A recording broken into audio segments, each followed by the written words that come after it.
Hermano, muy buenas noches. Los saludo en el bello y glorioso nombre de nuestro Señor Jesucristo, para el cual es toda la gloria y toda la honra. Nunca, nunca, nunca se te debe olvidar que para los que aman a Dios, todas las cosas, no es algunas, no son todas. Todas las cosas son para tu bien, para los que aman a Dios. Eso es conforme a los que hemos sido llamados. Entonces, eh, ahora en las alabanzas, la hermana Lady, mientras los hermanos cantaban, ya viene la recompensa. Nosotros los hijos de Dios, la novia, porque mucha gente habla de iglesias, pero en realidad no saben que lo más importante de las iglesias es que Dios las está depurando, es que Dios está sacando de las iglesias una novia escogida, una novia que ha sido llamada. Entonces, cuando la hermana Lady me dice, hermano Diego, ya viene la recompensa, yo le escribí, no viene la recompensa, tenemos que estar caminando ya sobre ella. ¿Por qué? Porque el tiempo está corto. La verdad, el tiempo está demasiadamente corto. Y nosotros tenemos que estar visualizando eso. Por eso no hemos hecho sino predicar séptimo sello, séptimo sello, séptimo sello. Porque únicamente el séptimo sello nos podrá dar fe de rapto. Porque es lo que espera la novia. Nosotros no estamos fijándonos ya en que queremos el carrito, que queremos la casita, que queremos eso. No. Nosotros tenemos la vista puesta en el cielo. Las cosas terrenales vendrán por añadidura, porque eso dice la palabra. Buscad primeramente el reino de Dios y su justicia, que lo demás viene, llega, tiene que venir por añadidura. Cuando tú te preocupas por las cosas de Dios, Dios se va a preocupar por darte lo que tú quieres, darte mucho más de lo que tú deseas. Pero es cuando tú ya tienes un corazón entregado a Él, un corazón rendido a Él. Por eso, tenemos que estar caminando sobre las recompensas. El tiempo está demasiadamente corto, mi hermano. Acuérdese que Amós 3:7 dice, y no hará nada el Señor sin que primero se lo revele a sus siervos, los profetas. Y nosotros sabemos de que el profeta de esta edad ya vino. Y el profeta nos ha enseñado a nosotros de que solamente con fe de rapto es que vamos a poder encontrarnos en las bodas del Cordero. Es que vamos a poder estar allá. Acuérdese que habían 5 vírgenes prudentes, pero habían 5 que no eran prudentes, eran insensatas. Pero las 10 estaban dormidas. Y tuvo que venir un pregonero, tuvo que venir alguien. El pregonero es el que viene delante de, el que está llamando. Y entonces cuando viene el pregonero, estas 10 vírgenes se despiertan. Pero cuando él llegó, era de noche. Era cuando el tiempo se estaba acabando. Era cuando las tiendas estaban cerradas. Por eso cuando las 5 vírgenes insensatas le dicen a las prudentes, hey, véndenos de tu aceite, le dijo, no podemos. Porque si te damos de nuestro aceite, no va a alcanzar ni para ustedes ni para nosotros. ¿Y qué le dicen las 5 vírgenes prudentes a las insensatas? Vaya, compren. Vaya, compren. Al igual, las 10 eran vírgenes. O sea, de que hay un rapto. Pero ese rapto es su exclusividad de todas aquellas personas que tengan el sello del Espíritu Santo. Es única y exclusivamente para las personas que puedan decir, ya no vivo yo. Ahora el que vive es Cristo en mí. ¿Por qué? Porque el libro de Juan nos ha enseñado, nos ha mostrado, nos ha revelado de que Jesús dijo, me iré otra vez. Me iré y vendré otra vez. Yo recogeré a mí mismo. O sea que tenemos que caminar como Jesús caminó. Tenemos que pensar como Jesús caminó. Tenemos que actuar como Jesús actuaba. Y tenemos que hacer las obras que Él hizo y dice, y aún mayores. Pero está hablando del conjunto de una iglesia, de una novia. No de una iglesia en particular. Si usted me pregunta, pastor, en los testigos de Jehová hay novia, yo le diría, sí hay. En los pentecostales hay novia, le digo, sí hay. Lo que pasa es que Dios las va a escoger de allí. Por eso, para Dios poder empezar a trabajar con los gentiles, tuvo que cegar a Israel. Le hubiera sido fácil desecharlo, pero era su pueblo. Era su pueblo. Y por cuanto era su pueblo, tenía una promesa. Por eso Dios lo ciega y empieza a trabajar con nosotros. Pero el tiempo gentil ya está pasando. ¿Por qué? Porque hay una nación llamada Israel que está clamando, que está pidiéndole a Dios que venga. Y la novia, dice el libro de Apocalipsis, la novia y el Espíritu Santo dicen, ven Señor Jesús. Y si usted me pregunta, que si le digo a Dios que venga, yo le digo que sí, yo quiero irme. Esas cosas del mundo, eso es pasajero. Yo creo, no hay tiempo, no hay mejor momento, tiempo más sublime que el que pueda pasar uno en la presencia de Dios. Por eso dice, vale más un día en tu presencia que 1000 fuera de ella. Entonces, cuando Lady me opinaba eso, yo le decía, ya tenemos que estar caminando. ¿Por qué? Porque el tiempo está cerca. Y de eso se trata la prédica. Mire Dios cómo empareja las cosas, cómo Dios las va cuadrando. Vamos al libro de Mateo, capítulo 24, versículo 32 al 34. Muchos dirán, muchos que están afuera del mundo, pero Jesús dijo, un poco y el mundo no me verá, pero vosotros me veréis. Lady no sabía de qué iba a predicar yo. William tampoco sabía. Pero la alabanza estaba alineado con el pensamiento de Lady. Y Lady me hace un comentario, y el comentario es respaldado por la prédica de hoy. Coincidencia. En Dios no hay coincidencias. Dios siempre preparando el camino. Amén. Libro de Mateo, capítulo 24.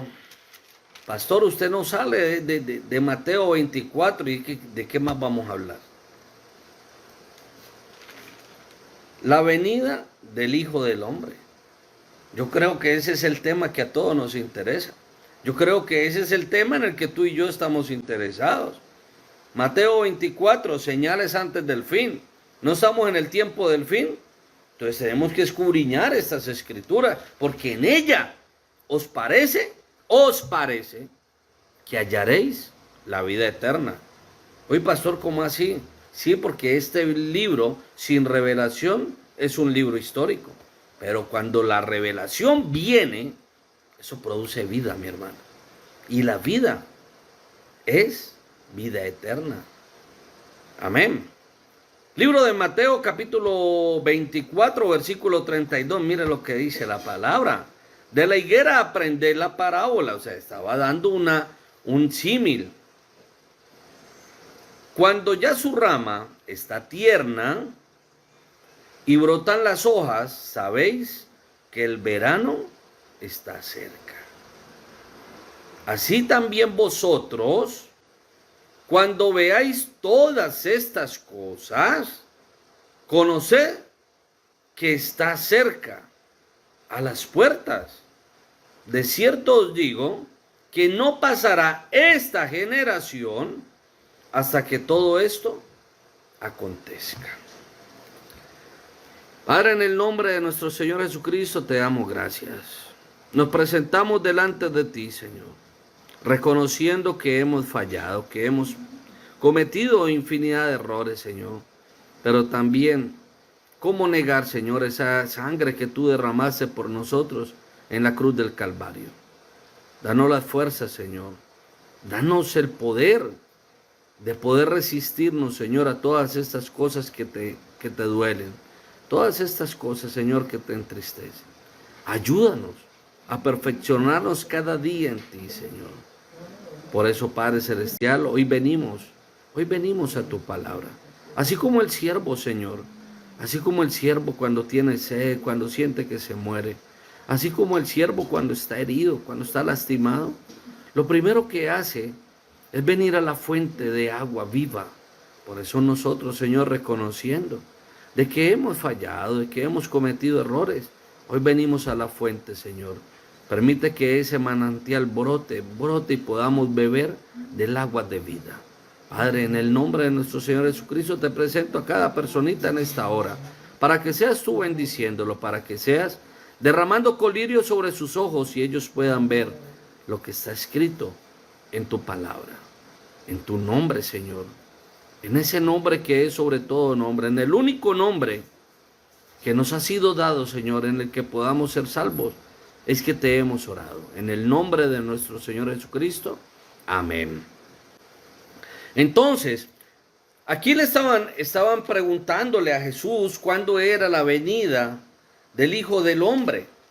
Y él, sabiendo que su pueblo no lo había podido recibir, porque la Biblia dice, mas a los suyos vino, mas los suyos no le recibieron. Pero ellos, antes de eso, le habían preguntado acerca del tiempo. Todo el mundo se preocupa por el fin del mundo. Todo el mundo, a través de todos los tiempos, toda la humanidad se pregunta, ¿cuándo será el fin? ¿Cuándo es que esto se va a acabar? ¿Cuándo es que esto va a llegar el tiempo de cumplimiento de toda la palabra de Dios? Pero nosotros sabemos de que este tiempo es el último tiempo. ¿Por qué? Porque el libro de Apocalipsis 17 nos dice a nosotros, vamos al libro de Apocalipsis 17.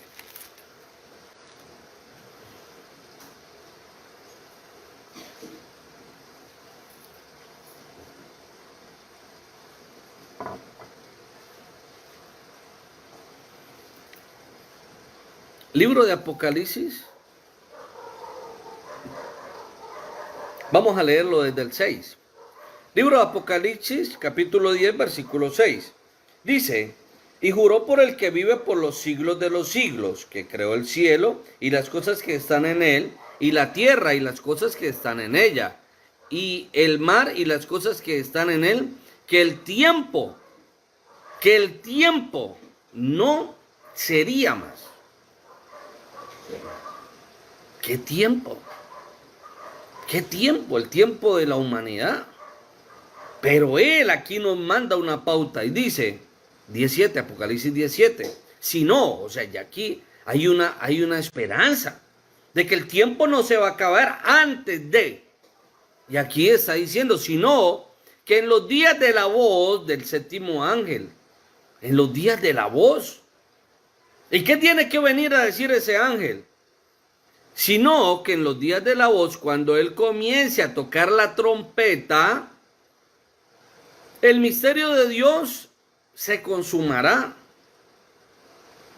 como él lo anunció a sus siervos, los profetas. O sea que hay un sonar de una trompeta. Acuérdese que el pueblo de Israel, o todos los pueblos en esa época, tenían sus cuernos. Y dependiendo del momento, dependiendo de la situación, sonaba el cuerno. Si era para una guerra, sonaba de una forma. Entonces todo el mundo corría, se alistaba, cogía sus armaduras, cogía sus armas, cogía sus escudos. Bueno, vayan a una guerra, ¿qué pasará? Alistémonos. Todos sabían que había un punto de encuentro. El escuadrón tal se hace por tal lado, el escuadrón tal se hace por tal lado, el escuadrón tal se hace a tal lado. Los arqueros van a este lado, los que montan a caballo van a este lado. Era el sonar de la trompeta. Y este séptimo ángel hizo sonar la trompeta. ¿Para qué? Para juntar a la novia. Entonces la pregunta es, ¿la iglesia necesita un profeta o no lo necesita? Lo necesita porque es de la única forma que puede venir la consumación, la revelación del libro de la vida del Cordero, la revelación de todos los secretos ocultos entre líneas. Y solamente a través de ese ángel, dice aquí, el tiempo va a ser el fin, pero antes de que eso suceda, voy a enviar un ángel. Y ese ángel se va a encargar de hacer sonar la trompeta para que toda la novia de Cristo, toda la novia de Cristo, toda la novia de Cristo, es solamente exclusividad de la novia, el conocer el sonido de la trompeta. Y entonces cuando la novia oye esa trompeta, se reúne. ¿Para qué? Para recibir un mensaje. Porque un ángel significa eso, un mensajero. Y ese mensajero se tiene que encargar de decirle a ese escuadrón: mira, ustedes van a atacar por la retaguardia, ustedes tienen que irse de frente, ustedes mientras ellos vienen, ustedes los van rodeando. Eso es lo que tiene que hacer este ángel, traer la revelación del programa de Dios para que el pueblo escogido por Dios desde antes de la fundación del mundo se alinee conforme al propósito de Dios. ¿Por qué? Porque Satanás también levantó su ejército y nosotros tenemos que pelear la buena batalla de la fe, dijo Pablo. Pero no es contra carne ni sangre. Entonces la pelea, ¿dónde es? Si es en carne y sangre, sería en la tierra. Pero no es contra carne ni sangre. Es contra las huestes espirituales. Contra gobernadores, principados, demonios. Es donde nosotros tenemos que ir a batallar. Y si ellos son espíritu, nosotros tenemos que entrar a través del espíritu para empezar a librar esa batalla. ¿Qué vamos a hacer con el borracho? Irlo a sacar a pescozones de allá, de la cantina, de los prostíbulos. Ir a decirle al drogadito: no te puedes drogar más. Decirle al homosexual: hey, deja el homosexualismo. Es de rodillas. Porque el pueblo de Dios vence de rodillas.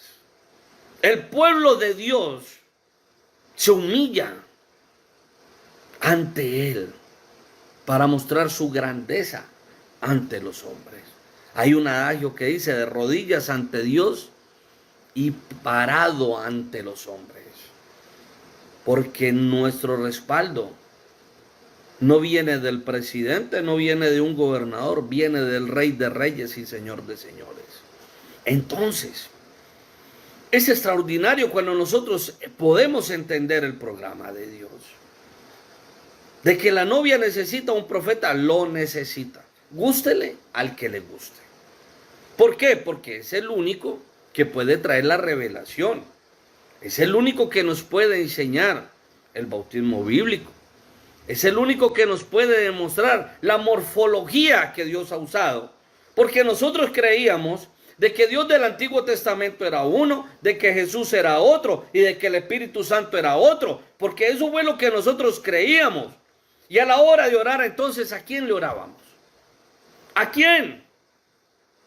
Uy, ¿será que estoy hablando mucho con el hijo?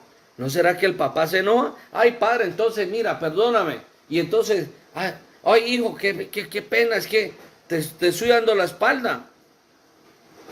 Uy, el Espíritu Santo no le he vuelto a hablar en estos días. Pero viene Hebreos 13:8 y nos dice: Jesús es el mismo ayer, hoy y por los siglos seguirá siendo el mismo. Entonces nos enseña de que el Padre, el Hijo y el Espíritu Santo son la misma persona. Yo tenía problemas cuando oraba, porque de verdad yo me preguntaba eso: bueno, ¿a quién le tengo que orar? Ay, Jesús dijo que todo lo que pidierais al Padre en mi nombre yo lo haré. Entonces, Padre, mira, lo que pasa es que esto, y es que el Hijo me dijo. Eran la misma persona. Pero ¿cómo recibimos eso? A través de un mensaje. ¿Cómo supimos nosotros de que Caín no era hijo de Adán, sino que Caín era hijo de la serpiente? Esto no había llegado, esto nadie lo había traído. ¿Quién lo trajo? Un profeta. Porque era su misión. Yo respeto al hermano Branham y le doy su posición, pero no lo idolatro. Eso sí, olvídese. Lo bendigo como un siervo de Dios, como un legítimo hijo de Dios, le doy su posición como profeta. Pero una cosa es uno respetar a alguien, otra cosa ya es idolatrarlo. Porque hay hermanos que no, yo me tengo que poner el sombrero así, porque así se lo ponía el profeta. Ay, yo calzo lo mismo que calzaba el profeta. Ay, no, y él usaba tal marca de ropa, entonces yo fui a Estados Unidos y la busqué y también la... Hermano, madure. O usted ponerse el sombrero como se lo pone el profeta, olvídese, eso no va a pasar nada. Es un sombrero y era su forma de vestir. Era lo que él hacía, lo que lo hacía extraordinario. ¿Y cuál era el fuerte del profeta? Sentirse débil. Y entonces, ¿qué hacía el profeta? Trataba de pasar las horas que más pudiera en su cuartito, en su cuarto de guerra, orando, preguntándole a Dios. Señor, ¿qué pasa? Señor, esto, Señor, Señor, Señor, Señor. La oración hace todo más fácil. La oración. Pero aquí nos está diciendo, cuando viera la higuera reverdecer.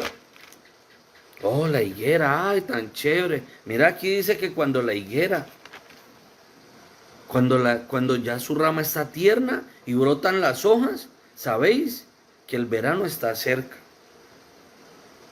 O sea, Dios, aquí Jesús le estaba diciendo a sus discípulos, hay un tiempo y hay unas señales. Y entonces cuando vos ves que la higuera ya empieza a brotar y empieza a echar sus hojas, dice aquí, el verano está cerca. ¿Para qué hacía eso? Para que con las hojas, cuando venían esas lluvias o esas tormentas de arena, las hojas lo que hacían era proteger las ramas y los tallos. Eso sucedía. Entonces le decía, mire, ustedes estén atentos. Y después dice en el versículo 33, así también vosotros. Mire lo que le dice, en la tierra hay unas señales, pero ustedes también tienen que recibir unas señales. Cuando veáis todas estas cosas, conoced que está cerca, que está cerca. El evento más extraordinario que está por suceder se llama el arrebatamiento o el rapto de la novia. ¿De quién? De la novia. ¿De quién? De la novia. Única y exclusivamente de la novia. Cuando sucedan estas cosas, ¿cuáles cosas? Mateo 24, ya lo hemos leído. Cuando vengan las guerras, cuando vengan las pestes, cuando vengan los terremotos, tenemos que estar preparados. Pero aquí, cuando la higuera está reverdeciendo, nosotros sabemos que la higuera se refiere a Israel. Y nosotros sabemos de que Apocalipsis habla de los 3 ayes. Y los 3 ayes son guerras mundiales. La primera y la segunda ya pasaron. Y la primera y la segunda sucedieron para que esta higuera empezara a reverdecer. ¿Cuál eran las funciones de las guerras mundiales? Empezar a reunir nuevamente al pueblo de Israel. Y cuando el pueblo de Israel en 1948 empieza a reunirse, empiezan a reclamar su tierra, fue una nación que fue creada en un día. Las Naciones Unidas dijeron, mandemos a esos para allá, para el desierto, para que se mueran, para que dejen de andar molestando y jodiendo por un pedazo de tierra. Mandémoslos para el desierto. Y pensaron que en el desierto se iban a morir, pero lo que ellos no saben, lo que ellos no pueden ver, es que nuestro Dios es más grande que cualquier otro Dios. Por eso es Rey de Reyes y Señor de Señores. Hermano, en el desierto pensaron que se iban a morir y los tomates más grandes del mundo, ahí viene quienes los producen. Los israelitas. Los mejores agricultores del mundo, ¿quiénes son? Israelitas. ¿De dónde viene la NASA y saca información? De los israelitas. ¿De dónde sacan los inventos? De los israelitas. Y miramos a Israel como la nación bendita de Dios. Pero yo les hago una pregunta. ¿Quién es más importante? ¿La novia o Israel? ¿Quién es más importante? ¿La novia o Israel? Y si Israel es tan bendita, Israel es la única forma que puede ser bendecida es en su tierra. Porque Dios le dio la promesa y solamente allí Dios empieza a prosperar, a bendecir y a enaltecer una nación. Y nosotros también tenemos un lugar donde somos bendecidos, prosperados y exaltados. Y es en los lugares celestiales. ¿Qué te está diciendo? Tienes que tomar tu posición en el cielo. Ay, pastor, yo ni siquiera sé dónde queda el cielo. Sígalo buscando. Cuando lo encuentre, trate de buscar su posición en Cristo. Y cuando usted tome su posición, se acordará de mí. Y ojalá se acuerde de esta prédica, de que usted no va a tener cómo parar las bendiciones que van a venir a su vida. Entonces, cuando viere la higuera reverdecer, cuando tú veas que ya están echando ramas tiernas, de que están brotando las hojas, sabéis que el verano está cerca. O sea, viene un tiempo, viene un cambio. Y lo mismo está diciendo, así también vosotros. Eso es lo terrenal, pero en lo espiritual también tienes que saber discernir esos tiempos. Conoce que está cerca, a las puertas. De cierto os digo que no pasará esta generación hasta que todo esto acontezca. ¿Cuál generación? La que viere, la que reconociere el tiempo en el que estamos. Por eso el profeta predicó un mensaje que se llama reconociendo tu día, no mi día. El día del profeta él sabe cuál era. El día de Janet ella tiene que saber en qué día está. William tiene que saber en qué día está. ¿Y cuál es el mensaje que tiene cada uno? Mi día es diferente al tuyo. Pero va a llegar un momento en que todos tendremos que ser aparejados. Por eso una hermana me decía, pastor, nos metieron a un curso intensivo de fe. Y le dije, gloria a Dios. Uy, pastor, pero ya estoy estallada. Sigue luchando, yo seguiré orando para que nunca te falten las fuerzas. Uy, pastor, pero esto es muy duro. ¿Y quién le dijo? Jesús, Dios le dijo a Josué, esfuérzate y sé muy valiente. ¿Sí o no?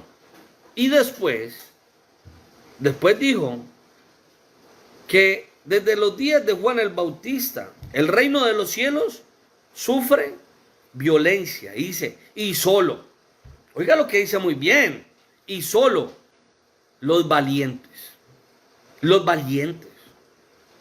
lo arrebatarán. Ay, me llegó un cáncer. No, pues yo me voy. Ay, no, vea, me voy a morir. Y se echan a morir. Y le cree más al médico que a la palabra de Dios.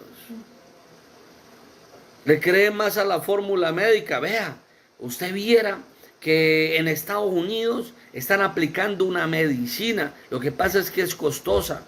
Vale 50, 100 millones y van al banco. Vea, necesito un préstamo de 50 o 100 millones para hacerme un tratamiento.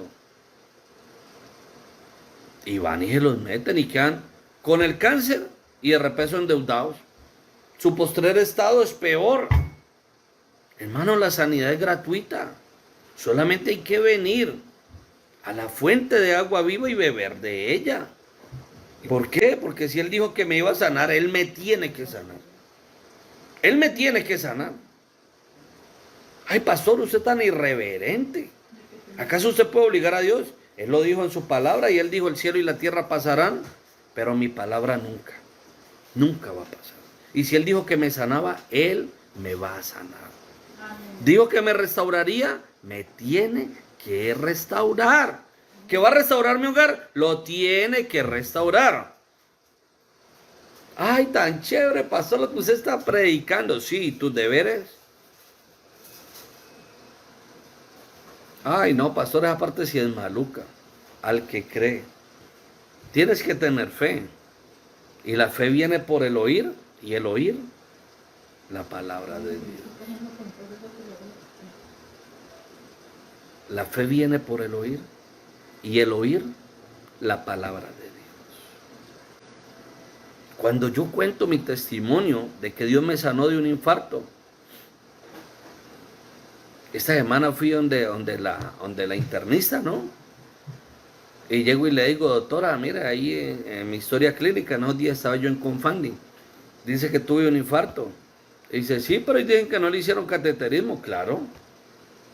Pues, si yo le clamé a Dios y Dios me respondió, ¿yo qué puedo hacer? No, entonces usted no tuvo un infarto. Ah, bueno, si usted dice que no lo tuve, no lo tuve. Según usted, ¿no? Pero yo sé que lo tuve. Porque a mí el médico me dijo que Dios me haya sanado y él no pueda creer, ya no es culpa mía. Por eso volvemos y decimos, un poco. Y el mundo no verá, el mundo no puede entender, ellos son científicos. ¿Yo por qué me voy a enojar? Porque ellos no entienden de que Dios opera, de que Dios sana, de que Dios da corazones nuevos, riñones nuevos, puede transformar las columnas. Uy, cuando me dio la hernia discal, yo no pude predicar como por 15 o 20 días en la iglesia. Y ni modo de decir que iba a volver a jugar fútbol y yo bien gordito que estoy. Y yo voy y juego fútbol. Yo voy, corro, juego, me meto a la piscina. A mí la columna no me volvió a molestar.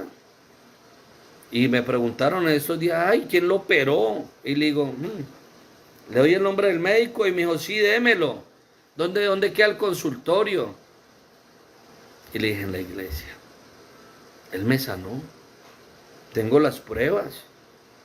Donde un pedacito del disco se fracturó, se partió y la vértebra 3 lo secuestró y eso me machucaba el nervio. Y eso fue hace como 3 años. Pero ya Dios me sanó. ¿De qué me acuerdo de la enfermedad? Para poder venir a traer los testimonios. De los riñones también me sanó. Estaba como medio destartalado, pero Dios ha ido haciendo su proceso. ¿Y por qué? Porque le he creído. Porque le he creído. Pasé momentos económicos difíciles, los pasé. Los pasé. Mucha gente en la iglesia me ayudaba, todo hay que decirlo. Muchos me bendijeron, gloria a Dios. Y nunca me ha faltado nada. Nunca. Decir que me acosté de pronto aguantando hambre es mentira. Donde pago arrendo, la señora viví 4 años y nunca pudo decir que me le atrasé. Nunca. Y hay veces no tenía trabajo. Ay, pastor, ¿y usted cómo hacía? Le digo, yo no sé. Yo no sé ni cómo hacía. Pero Dios enviaba a sus ángeles. Y llegaba un hermano, vea, pastor, esta ofrenda. Cuando de un momento a otro en la cuenta me aparecía plata y yo averiguando, vea, quién me... No, nadie decía nada. Dios tiene una forma loca de actuar. Lo único que tenemos que hacer es creer. Cuando creemos, todo es extraordinario. De verdad, todo es extraordinario. Entonces, aceleremos un poquito porque nos estamos quedando cortos. Cuando ya, así también vosotros, cuando veáis todas estas cosas, conoced que está cerca a las puertas. De cierto os digo que no pasará esta generación, no la que estaba con él, una generación son 40 años. Está hablando de la generación que vea que la higuera reverdeció y de que las señales antes del tiempo del fin se están colocando, se están posicionando. ¿Saben? De que nosotros lo vimos que día, acerca de lo de Mateo, la declaración de Pedro, cuando Dios le dice, mira, voy a edificar una iglesia y las puertas del Hades nunca van a prevalecer, o sea, nunca van a ganarle a la iglesia de Dios, nunca, es la promesa. Entonces, ¿qué pasa?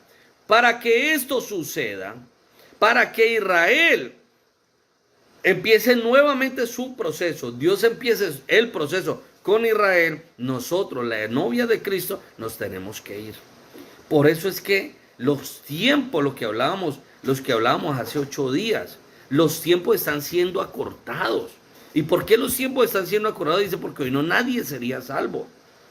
¿Por qué? Porque Israel está orando para que Dios venga. Pero para que Dios venga a Israel y envíe sus 2 profetas, la novia se tiene que ir. Por eso, levántate, levántate. Juan vio la novia aparejada. Por eso le decía, levántate, paloma mía, y ven. Levántate, la novia de Cristo tiene que entrar en un curso acelerado de fe. Porque solamente con fe de rapto podemos estar en el rapto. ¿Y qué es creer? ¿Qué es fe de rapto? Vuelvo y les digo, permitir que el 7º sello se abra. ¿Qué es el 7º sello? Dios personificándose en nosotros, permitiendo de que el yo interior salga para que entre el Espíritu Santo y pueda empezar Dios a actuar en nosotros. Por eso vendré otra vez y os tomaré a mí mismo.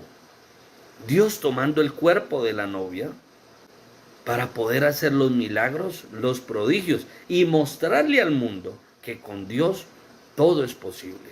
Mira, ¿sabe cuál fue el problema? Hay 2 etapas bravas. O digámoslo, hay tres etapas bravas. La etapa antidiluviana, antes de Noé, es una etapa brava. Es una etapa tremendamente brava. ¿Por qué?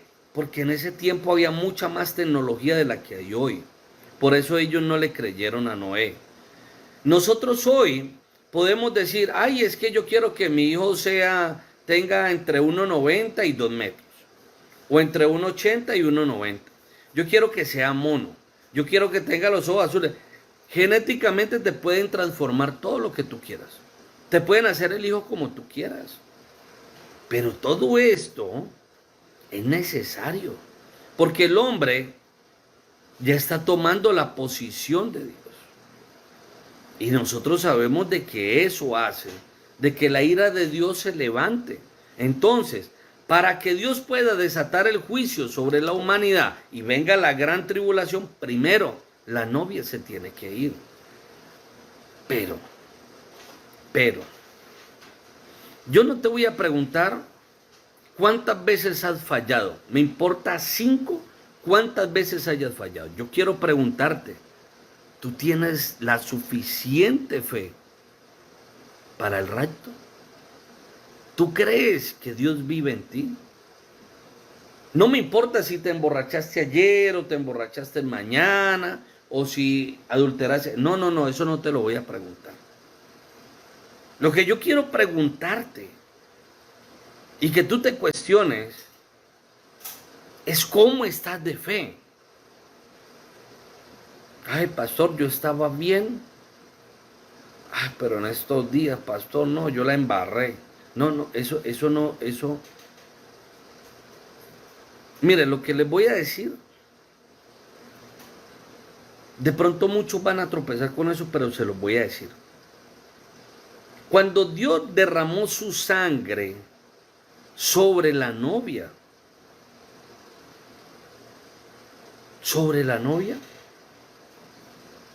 esto nos hace apto a nosotros, hayamos hecho lo que hayamos hecho. Vea, usted pudo haber sido la más sinvergüenza del mundo. Usted pudo haber sido lo peorcito del mundo. Pero si usted se arrepiente y le entrega su vida de corazón a Dios, dice de que tus pecados fueron sobre él, Isaías 53. Tus pecados van sobre él. Sobre él, ya no son tuyos. Pero hay gente que le pide a Dios que lo perdone y ellos ni siquiera son capaces de perdonarse. Ni siquiera. Y si usted no se perdona, hermano, es muy difícil. Si usted no entiende de que sus fallas, sus pecados y todo lo que usted hizo antes de arrepentirse, ya no le corresponden a usted, usted tiene que examinarse. Porque cuando usted se arrepiente, es como si le dijera a Jesús, mira, Jesús, yo tengo aquí 1.000.000 de pesos y te lo voy a dar. Jesús coge su plata y sale y se va. Usted se lo regaló, son de él. Si compra mercado no es problema tuyo. Si se compra un carro no es problema tuyo. Si se compra una moto no es problema tuyo. Tú te los diste. Él verá qué hace con ellos. Pero hay gente que le ha entregado sus pecados a Dios y le sigue diciendo a Dios cómo gobierna sus pecados. Ay, no, pastor, es que usted hubiera visto yo lo casquisuelta que fui, pastor. Dios sí me habrá perdonado. Pues, perdónese usted primero. ¿Cómo así, pastor? Claro, perdónese usted. Yo hice cosas tan terribles que me da vergüenza decirlas. Pero si usted me pregunta a mí, que si yo sigo cargando eso, yo le digo de ninguna manera. Yo fui hasta la cruz del Calvario. Yo fui y me arrodillé delante de él. Y le pedí perdón. Le pedí perdón. Me arrepentí, no lo volví a hacer. No lo volví a hacer. Arrepentirse es eso. Tratar de no volverlo a hacer y luchar por no volverlo a hacer. Y de verdad, si usted me pregunta que si me acuerdo de esas cosas, yo me acuerdo. Pero ¿sabe para qué? Para acordarme de que la sangre de Cristo es mucho más grande que los pecados que yo haya cometido. De ese tamaño me acuerdo. De lo porquería que yo fui. De lo mal hombre que yo fui, mal esposo, mal hijo. Yo era una porquería. Y hoy estoy en el proceso todavía. Tengo cosas que yo sé que hay gente que la lastimo todavía. Pero cada día lucho y le digo a Dios, ayúdame a mejorar, ayúdame a mejorar. Pero los pecados que cometí allá, después de que me arrepentí, ya no son míos, son de Él. Son de Él. Y yo no los sigo cargando, olvídese. ¿Por qué voy a seguir cargando el costal del loco que ya no es mío? Yo se los di a Él. Él me dijo, venía a mí todo el que esté cansado y trabajo que yo haré descansar. Y yo estoy descansando. ¿Que hice cosas terribles? Sí, las hice. Pero Él me dijo, Diego, dame tus pecados, yo voy a pagar por ti. Eso hizo Él. Y yo espero que tú hagas lo mismo. Que tú tengas una conversación con Dios. Y seas sincero. Mira, no tienes que confesárselo a nadie. Simplemente entra en la intimidad con Él. Y dile, Señor, mira, yo fallé en esto. Todavía hago esto y me gusta hacerlo, Señor, pero yo sé que a ti no te gusta y yo quiero cambiar en eso. Uy, Señor, mira, es que cuando me vuelan la tapa, mejor dicho, eso yo mato y como el muerto, Señor, pero Señor, dame tu paz. Enséñame a ser ese cordero que tú fuiste. Cuando te iban a crucificar, tú no dijiste nada. Ah, usted cree. Dígame, yo quiero. ¿Qué hubiera hecho usted con el poder que tenía Jesús y que le estuvieran escupiendo en la cara? ¿Qué haría usted si lo estuvieran abofeteando con el poder que él tenía? No era sino un pensamiento. Es más, ¿se acuerdan que Jesús le dijo, vea, vayan a tal aldea y dígale que yo voy a ir para allá, Y los moradores de allá le dijeron, no. Vaya para otro lado. ¿Quién es ese? Ese es el hijo del carpintero. Dígale que va a andar molestando. Esa jodita aquí, que venga, que vamos a hacer un culto. No. Aquí no, va a coger de recoche otra casa, aquí no. Y se fue Juan y le dijo, vea, Señor, esa gente de allá me tiene ofendido. Si tú me autorizas, yo hago que descienda fuego y los consuma. ¿Y qué le dijo Jesús? Uy, Juan, tú eres el discípulo amado. Pero, ¿qué espíritu tienes tú, Juan? eso Pablo dijo, airaos. Uno se puede enojar, pero no pequéis. No la vas a embarrar. El mal genio es un mal consejero. Airaos, pero no pequéis. Pablo era el mal genio. Pablo se le iba al genio. Juan, hijo del trueno. Tremendo. Juan, ¿cómo así? ¿Qué vas a hacer de ese? No, pues que no lo respetan. Es que ellos no saben que usted es Dios. Ellos no sabían. Y por eso hay gente que se mete con uno sin saber que uno es un hijo de Dios. Y dura cosa es caer en manos de un Dios vivo. A mí que me hagan lo que quieran.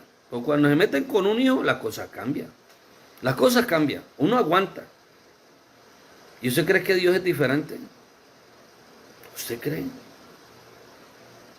Él se aguantó que lo pisotearan, que lo laceraran, que lo escupieran. Pero que se metan con un hijo, tremendo. Y la gente no sabe. Entonces, vamos al libro de Ruth para que abordemos nuestro tema. Vamos a tratar de abordarlo en un momentico, si no nos toca seguir el domingo.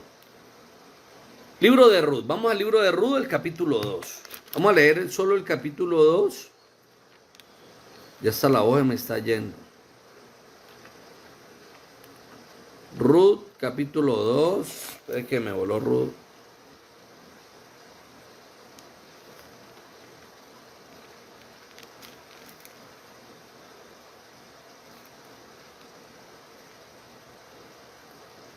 Vamos a leer el capítulo 2 del libro de Ruth.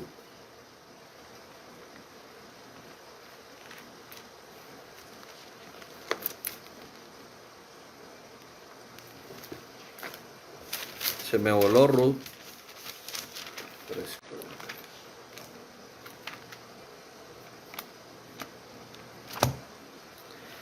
Libro de Ruth, capítulo 2. Vamos a leer del versículo 9 en adelante. O leámoslo.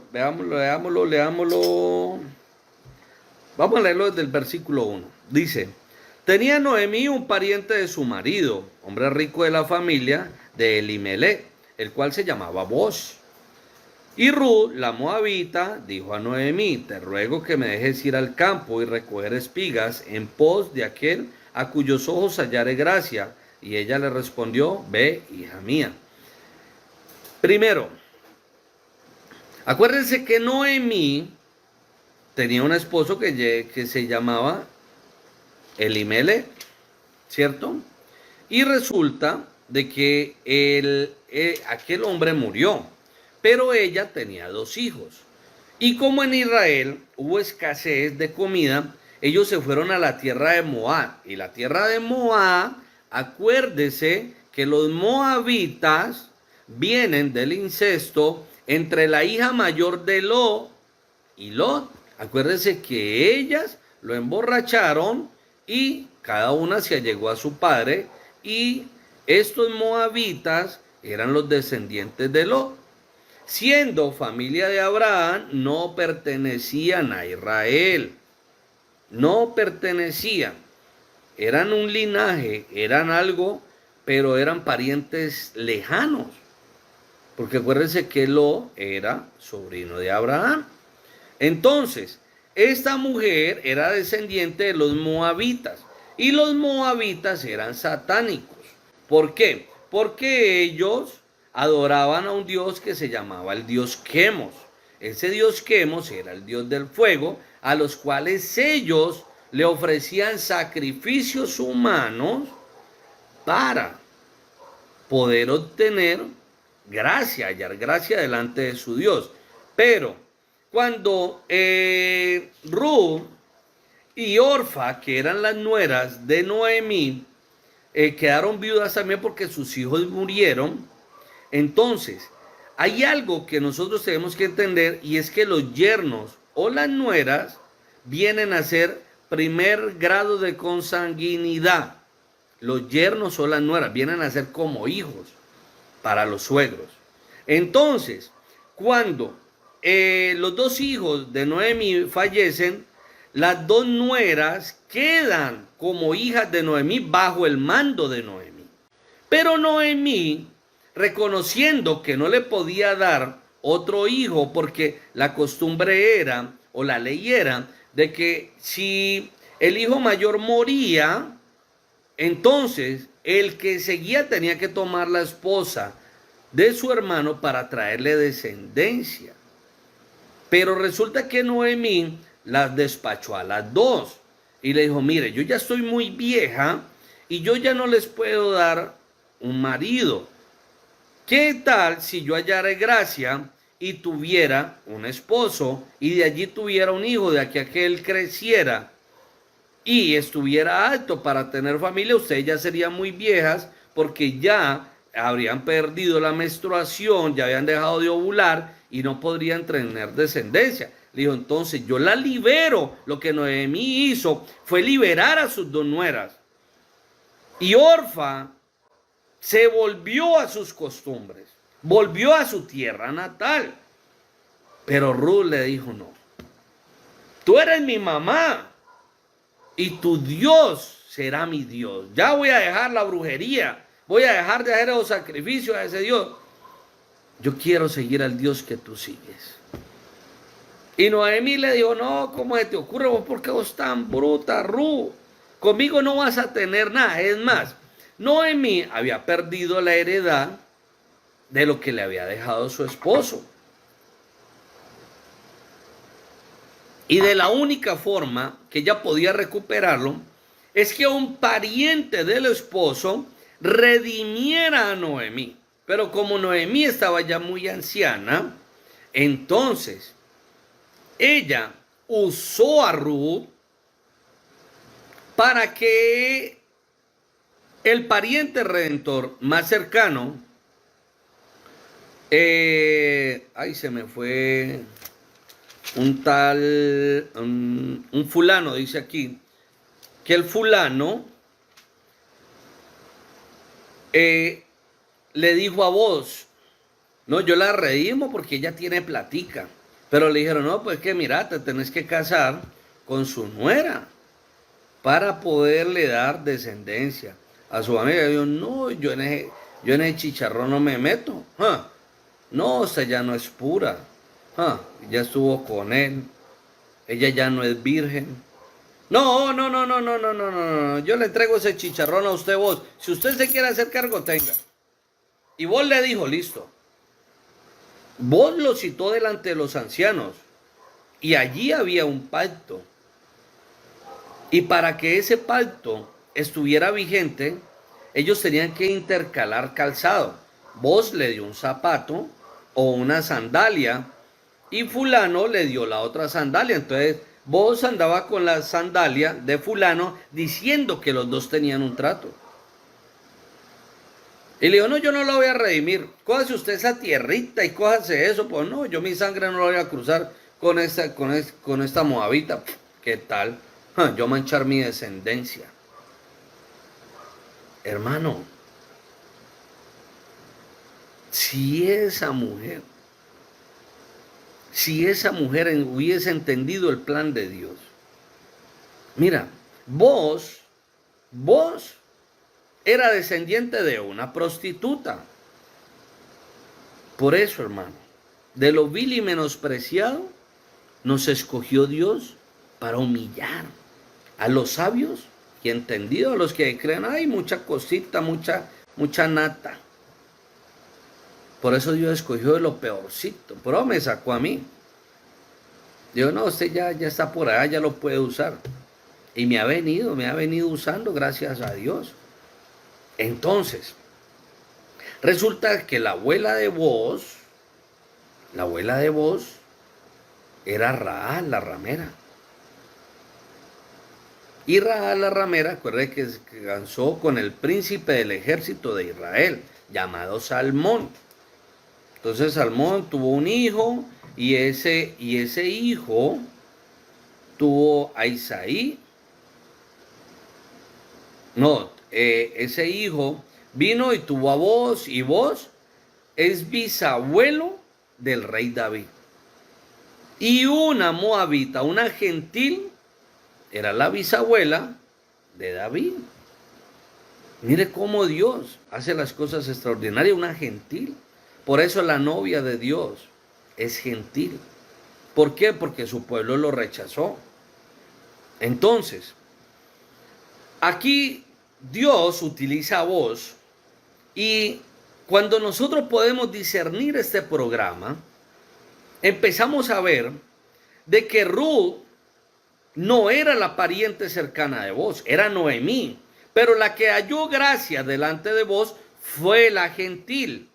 Y la que iba y recogía espigas, la que se sentaba a la mesa con vos, no era Noemí, era Ruth.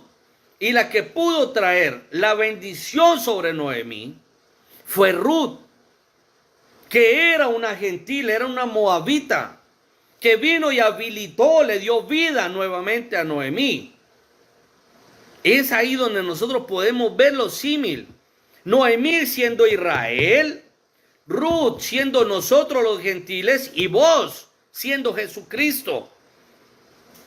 De la única forma que Él nos pudiera redimir a nosotros es si nosotros fuésemos pariente redentor. Entonces, es ahí donde nosotros vemos, y la gente y todo el mundo dice de que Israel es el reloj del mundo, pero nosotros, la novia, somos el reloj de Israel. Porque hasta que el pueblo gentil, hasta que la novia no se vaya en el rapto, Dios no puede empezar a tratar con Israel. Entonces, y ahí la importancia. La que le traía comida a su suegra era la gentil.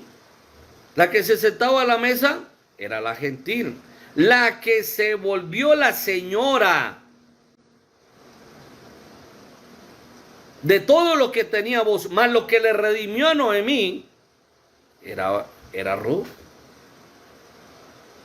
Entonces, mire la importancia que tenía Noemí. Pero una gentil se volvió mucho más importante que la misma Noemí, y era Ruth, una gentil que se volvió primero la novia y después la esposa. Por eso Dios está buscando a su novia en este tiempo, pero la novia es la que tiene que ir a la siega, la novia es la que tiene que traer el alimento, la novia es la que tiene que ir a recibir la gracia de parte de Dios. Vos dándole alimento a su novia y su novia dándole alimento a su suegra. Por eso, mire lo extraordinario, hermano. Mire lo extraordinario de Apocalipsis 17. El profeta de la edad, de esta última edad, es un profeta gentil, encargado de traer la revelación de la palabra de Dios. ¿Qué es esto? No solo de pan vivirá el hombre, sino de toda palabra que sale de la boca de Dios. Entonces, ¿cuál es el alimento? Tener la revelación de la palabra, tener la revelación de este libro, pero solamente hay una forma que puede venir la revelación, y es a través de un profeta mensajero.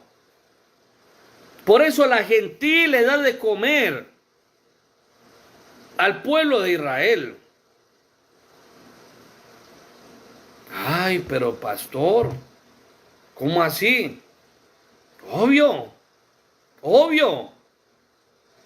Tienen que venir los dos testigos, que son Moisés y Elías. ¿Cierto? Pero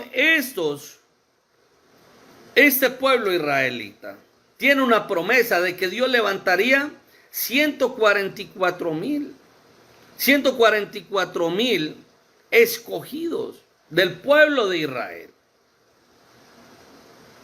que tienen que venir por el llamamiento de la palabra. Ellos no pueden estar en este momentico bajo las leyes, digámoslo así, israelitas, bajo la ley. Ellos tienen que empezar a ver cómo Dios opera a través de su pueblo. Por eso esa alabanza me fascina. Cuentan de un Dios que hace maravillas, dándole poder a su pueblo. Si hay una forma en la que Dios actúa, es a través de su pueblo. Mira, cuando hablamos del muro de Jericó, ¿cómo fue destruido? La ciencia dice que fue un terremoto. Pero ¿quiénes fueron los que gritaron? ¿Quiénes? ¿No fue el pueblo? ¿No fue el pueblo? ¿Quién fue el que le dijo a las nubes que no lloviese? ¿No fue un hombre? ¿Quién fue el que le dijo al mar, ábrete, que necesitamos pasar en el medio? ¿No fue un hombre? ¿Quién fue el que resucitó a los muertos? Cuando Hitito se cayó, ¿quién lo resucitó? Un hombre. ¿A quién Dios le mostró todo lo que iba a suceder antes y después? ¿No fue un hombre? Hermano, Dios usando a su pueblo. Dios usando a su pueblo. Por eso, si tú crees que Israel es extraordinario, déjame decirte que la novia es mucha más extraordinaria que Israel. Es tanto así que Israel son los siervos de Dios. Israel está llamado para que ese pueblo sirva al rey y a la reina. Y adivina, ¿cómo se llama la reina? La señora Jesucristo. ¿Cuándo se va a convertir en reina? Cuando se case. Cuando vayamos a las bodas del Cordero. Por ahora somos la novia Jesucristo. Pero cuando vayamos a las bodas del Cordero, el mundo entrará en gran tribulación. Después vendrá el milenio, 1000 años, donde nosotros gobernaremos. Por eso la palabra de Dios dice que nos serán dadas naciones. Pero hay, no que solo serlo, sino parecerlo. Tenemos que empezar a caminar, a pensar y a actuar como Jesús lo haría. ¿Por qué? Porque ya no vivo yo. Ahora vive Cristo en mí. Entonces, hay gente que va a la iglesia y no entiende ni siquiera para qué va a la iglesia. Y tú tienes que ir con la mentalidad de que tú eres la novia. Y mira, cuando el rey escogía una novia, se la pasaba al eunuco para que el eunuco la preparara. ¿Qué vas a hacer tú a la iglesia? A prepararte. A prepararte.